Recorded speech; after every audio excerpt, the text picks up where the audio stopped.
NDTV Rajasthan में आपका स्वागत है। मैं हूं मनोरंजन भारती। आज चर्चा करेंगे कि राजस्थान में बीजेपी की भजनलाल सरकार के मंत्रिमंडल के ऐलान का काउंटडाउन जारी है। भजनलाल शर्मा सीएम बनने के बाद अब तक 2 बार दिल्ली का दौरा कर चुके हैं। प्रधानमंत्री मोदी, बीजेपी अध्यक्ष जेपी नड्डा, केंद्रीय मंत्री अमित शाह, लोकसभा अध्यक्ष जैसे कई नेताओं से मुलाकात भी कर चुके हैं, जिसमें कि नितिन गडकरी भी है। सीएम भजनलाल की इन मुलाकातों के बाद भी अभी तक ये पक्का नहीं हो पाया है कि मंत्रिमंडल का विस्तार कब होगा। हालांकि कहा जा रहा है कि मंत्रियों के नामों पर मुहर लग चुकी है, लेकिन कौन कौन से विधायक शामिल होंगे ये अभी पक्के तौर पे नहीं कहा जा रहा है। पार्टी सूत्रों की माने तो आलाकमान को शेष 27 नामों की सूची सौंपी गई है। इनमें से पहले दौर में 15 से 18 मंत्रियों को शपथ दिलाने की चर्चा है, लेकिन फिर पेंच कहाँ फंस गया यह समझ से परे है। बीजेपी की पिछली वसुंधरा राजे सरकार में मंत्री रहे वरिष्ठ विधायकों को क्या भजनलाल सरकार में शामिल किया जाएगा या फिर युवा चेहरों को ही मंत्रिमंडल में तवज्जो दी जाएगी, ये 2 बड़े सवाल है। जाट, मीना, गुजर, विश्नोई, वैश्य समेत अन्य जाति समाजों के विधायकों को कैसे एडजस्ट किया जाएगा, गृह मंत्री किसे बनाया जाएगा। क्षेत्रीय आधार पर देखा जाए तो मारवाड़, मेवाड़, वागड़, मेवात, नहरी क्षेत्र समेत राजस्थान के विभिन्न भागों से किस तरह मंत्रिमंडल में विधायकों को शामिल किया जाएगा, ये भी चुनौती बन गया है। माना जा रहा है कि लोकसभा चुनाव का साया भी मंत्रिमंडल में देखने को मिलेगा। क्या सांसद से विधायक चुने गए नेता भी मंत्रिमंडल में शामिल किया जाएंगे या फिर उन्हें फिर से आगामी लोकसभा चुनाव लड़ा जाएगा। वसुंधरा राजे अब क्या करेंगी, उनकी क्या भूमिका होगी। तो हमारे साथ 3 मेहमान हैं। नीरज हमारे साथ हैं, शिप्रा जी हमारे साथ जुड़ गई हैं, आलोक पांडे जी भी हमारे साथ जुड़ गए हैं। सबसे पहले नीरज आपसे शुरू करते हैं जी। कब ये खबर हम और आप बैठ के यहाँ डिस्कस करेंगे कि मंत्रिमंडल का शपथ ग्रहण हो रहा है? देखिए बाबा, कितने दिन हो गए, मुख्यमंत्री चुन लिए गए और दोनों डिप्टी सीएम जो है साथ में चुन लिए गए। उसके बाद विधानसभा का सत्र जो है वो भी आहूत कर लिया गया। अब तक की परंपरा को तोड़ा गया, अब तक एक नई परंपरा इस बार डाली गई। अब तक ये परंपरा रही थी कि जब मंत्री मंडल बन जाता है उसके बाद जनवरी के अंदर सत्र बुलाया जाता है, लेकिन अब की बार इसी दिसंबर महीने के अंदर सत्र बुला लिया गया और अब 19 तारीख तक तो विधानसभा की जो कार्रवाई है सुबह 11 बजे तक के लिए स्थगित भी कर दी गई है। और अब माना जा रहा है कि जो नया मंत्रिमंडल चुना जाएगा उसके बाद विधानसभा सत्र की कार्रवाई शुरू होगी।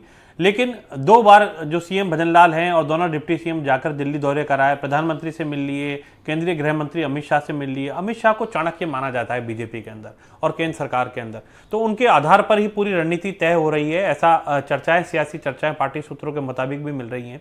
और माना यह भी जा रहा है कि बहुत सारे नाम जो हैं वो तय कर लिए गए हैं, लगभग सूची जो है वो तैयार है, लेकिन फिर भी एक पेंच जो है वो फंसा हुआ है, इसीलिए नाम अब तक घोषित नहीं किए जा सके हैं। वो यही है कि अभी विधानसभा के अंदर नए विधायक काफी सारे चुन करके आए हैं और पुराने जो विधायक हैं वो भी इस विधानसभा के अंदर बीजेपी के अंदर आए हैं। तो कौन से विधायकों को मंत्रिमंडल में किस तरह एडजस्ट किया जाए, क्योंकि सरकार को जवाब भी सदन में देना पड़ता है। बहुत सारे सियासी ऐसे मुद्दे होते हैं, वहां विपक्ष के मुद्दों पर कहीं सरकार घिर ना जाए, कमजोर ना पड़ जाए, तो इसका भी पूरा ख्याल रखा जाना यहाँ जरूरी हो गया। शिप्रा जी आपके पास आता हूं। 2 बार आ चुके हैं मुख्यमंत्री।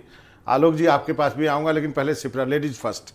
शिप्रा जी, यदि यही बात कांग्रेस सरकार होती तो हम बहुत पहले से डिस्कस कर रहे होते, लेकिन क्या अब हर चीज के लिए बीजेपी के मुख्यमंत्री को भी दिल्ली का चक्कर लगाना पड़ेगा? आप क्या मानती हैं?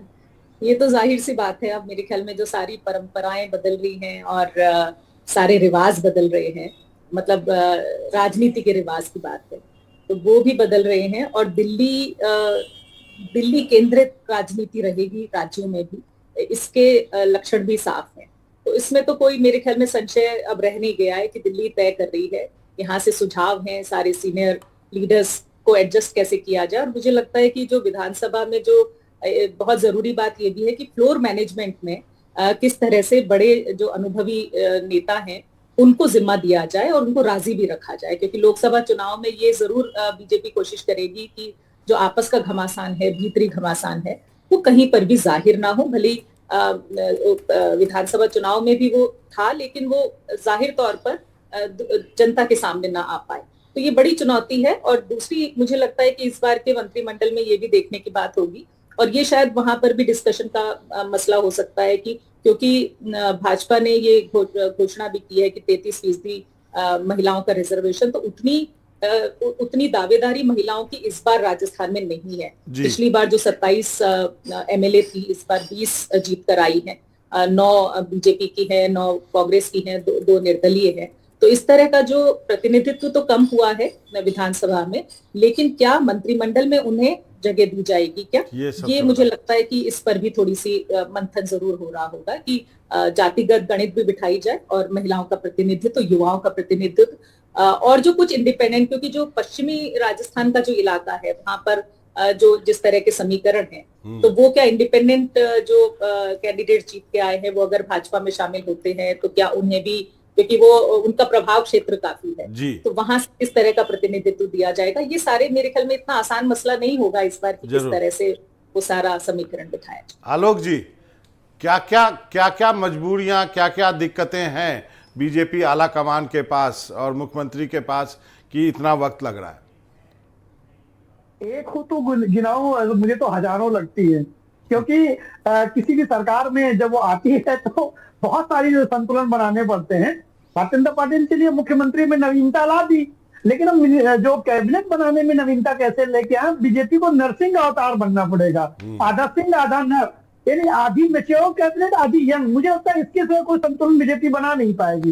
दूसरी बात ये चल रहा था कि सारे निर्णय दिल्ली से होंगे, तो बीजेपी का भी कांग्रेसीकरण हमें दिखाई देना शुरू हो गया। और लोकतंत्र में जो जिताता है वही तय करता है। पहले इंदिरा गांधी और राजीव गांधी जिताते थे कि राज्यों के चुनाव, तो वो तय करते थे कि मुख्यमंत्री कौन होगा।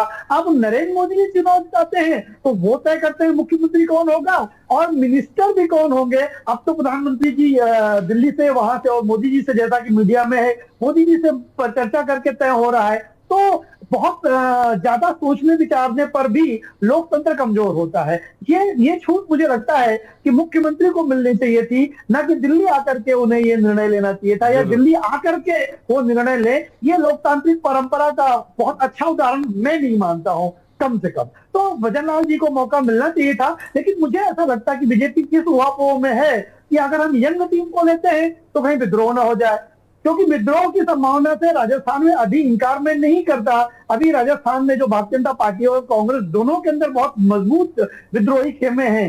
दोनों अगर विद्रोही खेमे मिल सकते हैं, अभी जिस तरह से पिछली बार कांग्रेस की सरकार की स्टेबिलिटी की दिक्कत थी, मुझे ऐसा लगता है कि बीजेपी उस जो स्टेबिलिटी की दिक्कत को अब नहीं लाना चाहेगी। इसलिए मुझे उम्मीद है कि वो मैच्योर लोगों को भी लेके आएगी, न केवल उत्तर देने के लिए बल्कि विद्रोह को रोकने के लिए। जी, आज ही छत्तीसगढ़ में, नीरज के पास चलते। नीरज, आज छत्तीसगढ़ में शपथ ग्रहण हुआ है, तो उसके बाद 2 दिन बाद हुआ था ना यहाँ पे राजस्थान में जी। तो हमें लगता है परसों तक हो जाए तो विद इन टाइम रहेंगे।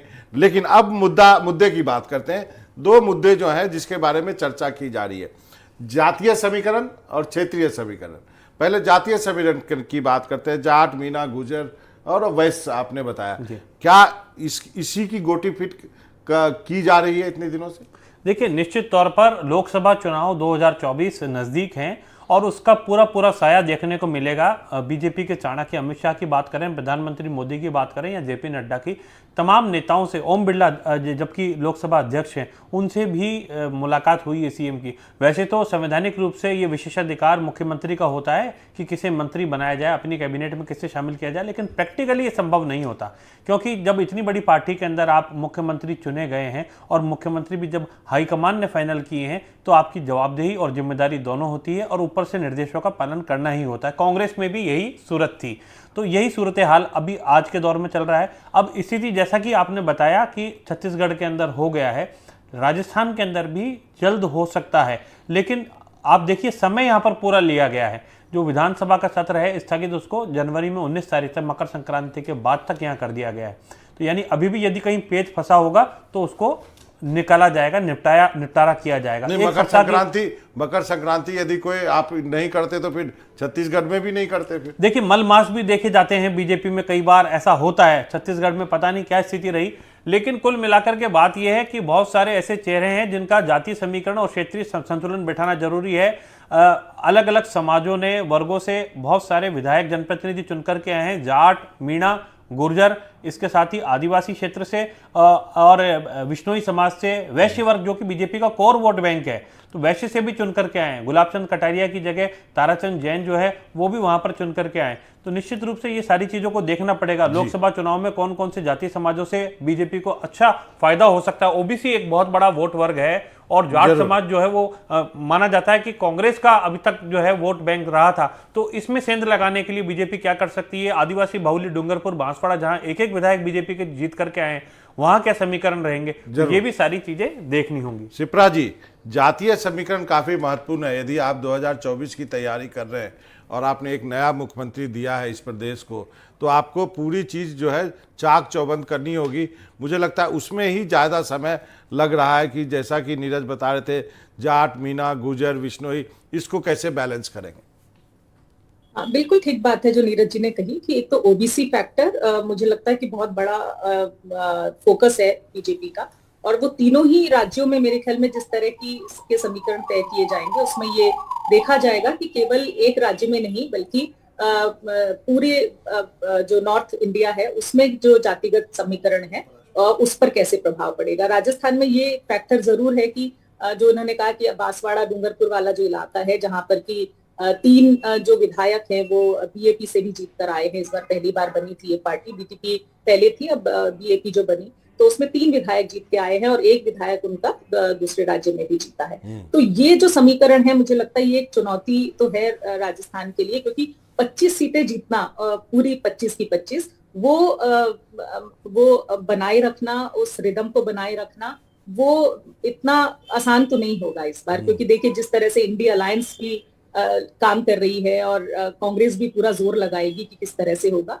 और गुर्जर और मीना खासतौर से जाट जो समुदाय है उसको साधने के लिए भी, और बहुत सारे मेरे ख्याल में जो जीत कर आए हैं इनके साथ में, जैसे अनीता बघेल का अगर हम नाम लें कि एक वर्ग को रिप्रेजेंट करती हैं, महिला भी हैं, तो इस तरह की जो समीकरण है उसमें बहुत सारे फैक्टर्स, और इसीलिए मुझे लगता है कि आपके पैनलिस्ट है वो ठीक ही कह रहे हैं कि जो समय लगना है वो इसको देखते हुए कि आगे की जो रणनीति है, क्योंकि 3 महीने ही है हमारे हाथ में, उसमें युवा और जो 4 जातियां जो कह रही है भाजपा लगातार इस नैरेटिव को बनाने की कोशिश कर रही है। हम भले ही ये डिस्कशन कर रहे हो कि गुर्जर, मीणा, जाट और ये सब फैक्टर्स हम लोग डिस्कस कर रहे हैं, लेकिन भाजपा जो नैरेटिव बना रही है वो कह रही है कि गरीब तबका, महिलाओं का तबका, युवाओं का तबका और किसानों का तबका, ये हमारे 4 जो है वो फोकस एरिया है। तो उनको साधने की मेरे ख्याल में जो भरपूर कोशिश है वो इस तरह से की जाएगी। आलोक जी, ये बड़ा कॉम्प्लेक्स है, ये आसान नहीं है इन सब जातियों को।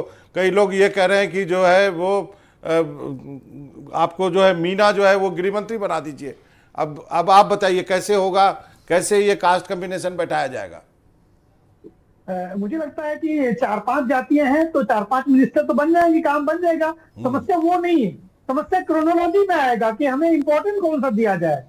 क्रोनोलॉजी हुआ कि गृह मंत्री कौन बनेगा, ये वाला मिनिस्टर कौन बनेगा, तो इंपॉर्टेंट विभागों में कैसे संतुलन बनाया जाए। वरना तो अगर 4-5 प्रमुख जातियां, 6 प्रमुख जातियां, 8 प्रमुख जातियां सबके एक मिनिस्टर बना दीजिए, हो जाएगा। लेकिन समस्या यहाँ आएगी किसको कौन सा विभाग दिया जाए। दूसरा मुझे लगता है कि ओल्ड वर्सेस न्यू का संतुलन बीजेपी साधने की कोशिश कर रही होगी, क्योंकि अभी ओल्ड को निग्लेक्ट किया गया है। अब अगर ओल्ड को और निग्लेक्ट किया जाएगा तो वो चुपचाप बैठ जाएगा। अगर वो चुपचाप ही बैठ जाएगा तो 25 में 25 सीटें निकलना मुश्किल है।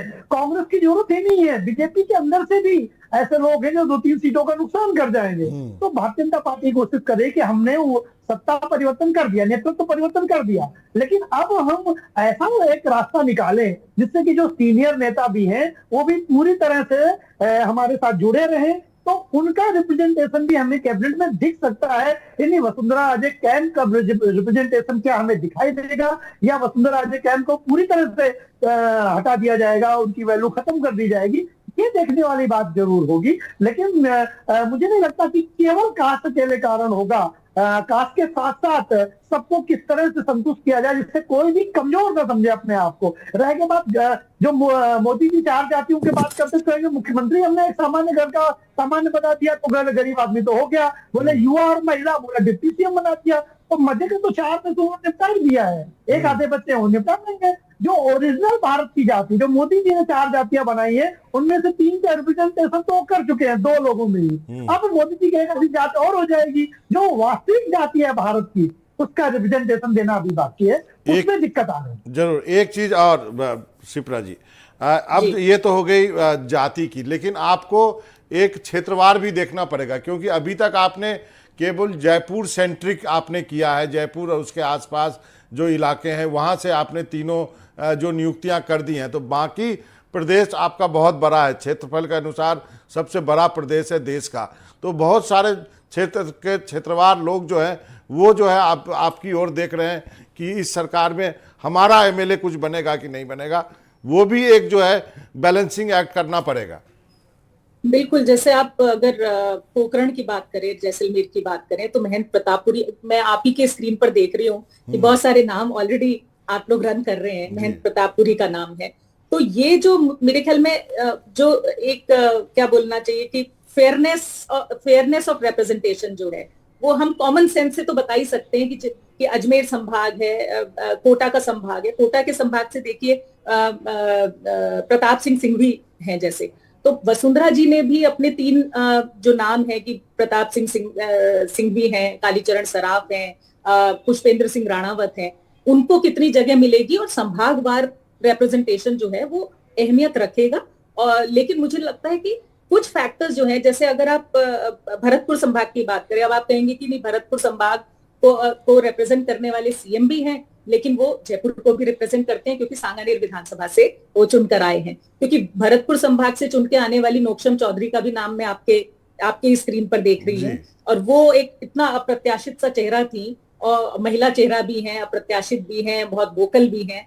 तो मुझे लगता है कि संभागवार तो साधा ही जाएगा, लेकिन बहुत सारे समीकरण है, रिप्रेजेंटेशन है, फिर जाति है, फिर जो उनका प्रभाव क्षेत्र है वो भी मुझे लगता है, जैसे प्रतापपुरी का अगर आप नाम लें तो प्रतापपुरी ऐसे नाम है जिनकी की जो पकड़ है वो 36 फॉर्म पर है, मतलब सभी समाज के लोग, वो आप उनको जाति का नेता कहने में थोड़ा सा हिचक सकते हैं, क्योंकि वो जो पूरा राजपूत समाज है उसमें जो सारे वेरिएशंस हैं, सभी लोगों की उनके प्रति श्रद्धा है।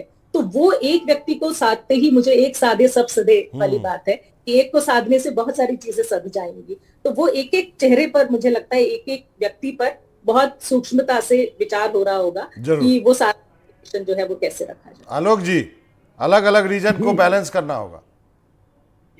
मुझे तो लगता है वो तो हमारी बहन ने बता दिया, लेकिन मुझे लगता है जो धार्मिक ध्रुवीकरण हुआ था उससे 15, 17, 18 सीटें बढ़ी, मुझे लगता है मिनिमम। तो क्या बीजेपी धर्म को भी रिप्रेजेंट कराएगी, किसी संत को गृह मंत्री बनाएगी, जैसा मीडिया में चल रहा है कि जो धार्मिक लोग जीत के आए 3-4 लोग, उनमें बाबा बालकनाथ और जो लोग हैं उनमें से क्या रिप्रेजेंटेशन आएगा? क्योंकि धार्मिक ध्रुवीकरण से 15 से 20 सीटें बीजेपी को मिनिमम बढ़ी। तो धर्म के आधार पर जो भारतीय जनता पार्टी का एक कोर इशू है, राष्ट्रवाद और धर्म, तो क्या धार्मिक आधार पर किसी एक व्यक्ति को लाया जाएगा और बाबा बालकनाथ को अगली ट्रेनिंग दी जाएगी गृह मंत्री वगैरह बना के कि अगली बार उन्हें फिर धर्म के वाले मुद्दे पर आगे मुख्यमंत्री का चेहरा बनाया जाएगा? तो मुझे लगता है, मेरे लिए मैं ये जरूर देखूंगा कि जो धार्मिक ध्रुवीकरण के आधार पर बीजेपी की 20 सीटें बढ़ी हैं उनमें से रिप्रेजेंटेशन होगा कि नहीं। जरूर। नीरज, अब आप बताइए, जो कि शिप्रा जी ने कहा कि ढेर सारे नाम चला रहे हैं, ये नाम आप क्यों चला रहे हैं, कैसे, इसके पीछे क्या वो वजह है? आप जो टीवी पे नाम चला रहे हैं और ये नहीं बने तो कल ये सारे आपके पीछे दौड़ेंगे। देखिए, पांडे जी कह रहे हैं कि सब लोग दौड़ेंगे। कुल मिला के बात यह है, जो पार्टी के सूत्र होते हैं उससे भी काफी कुछ जानकारी निकल के सामने आती है। दूसरा, राजनीतिक जब विश्लेषण किया जाता है क्षेत्रवार, तो उसमें भी बहुत सारी चीजें निकल के सामने आती हैं। ये भी जो नाम है, इनमें से बहुत सारे चौंकाने वाले नाम हैं। कई लोग मान करके चल रहे हैं जो सांसद हैं इनको दोबारा से सांसदी का चुनाव लड़ाया जा सकता है, जो विधायक चुन करके आए थे।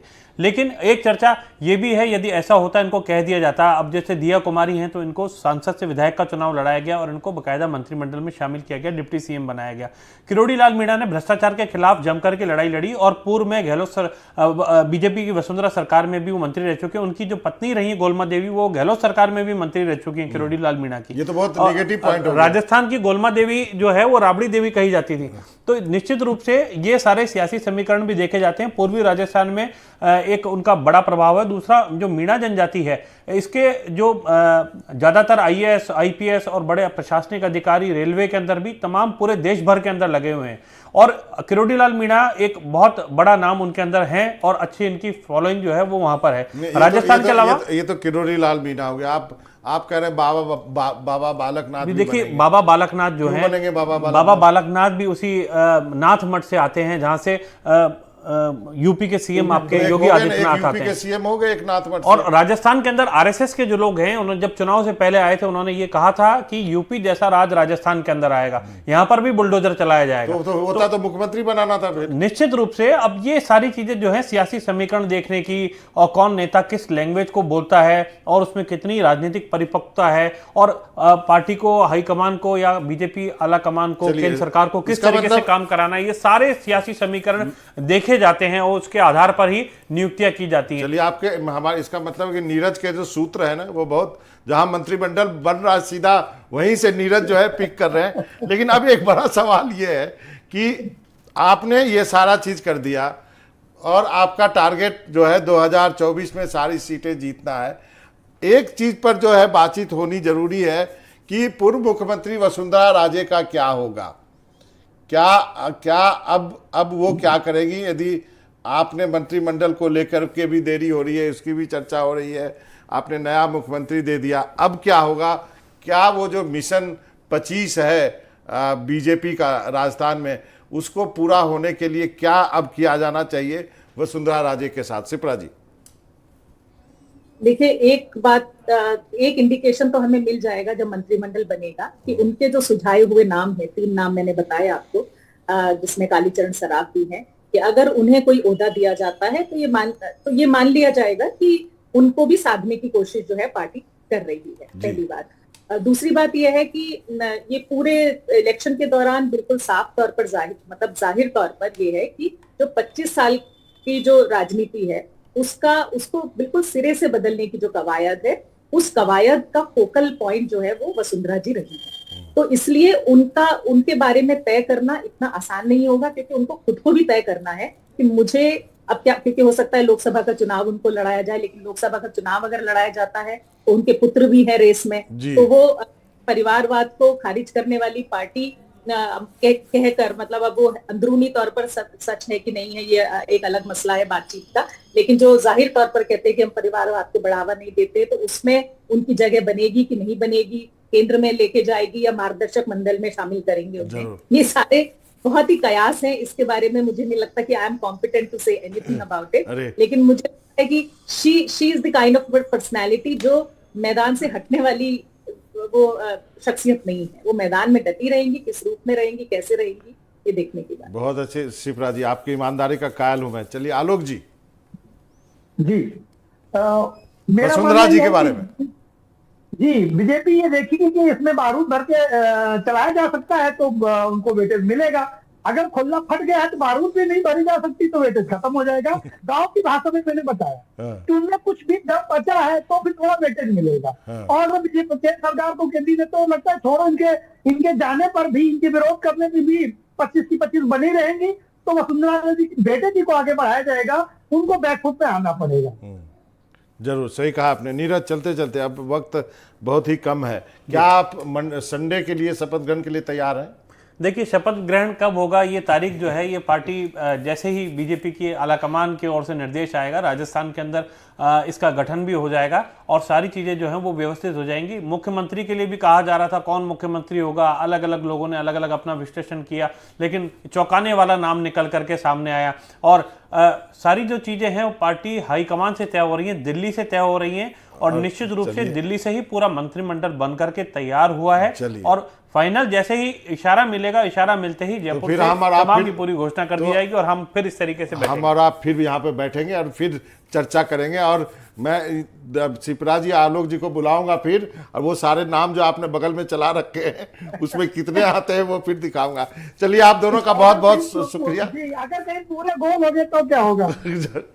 जरूर जरूर। शिप्रा जी, आलोक जी आपका, नीरज जी आपका बहुत बहुत शुक्रिया। आज एनडीटीवी राजस्थान चैनल में इतना ही, लेकिन कहीं जाइएगा नहीं, खबरों का सिलसिला लगातार जारी है।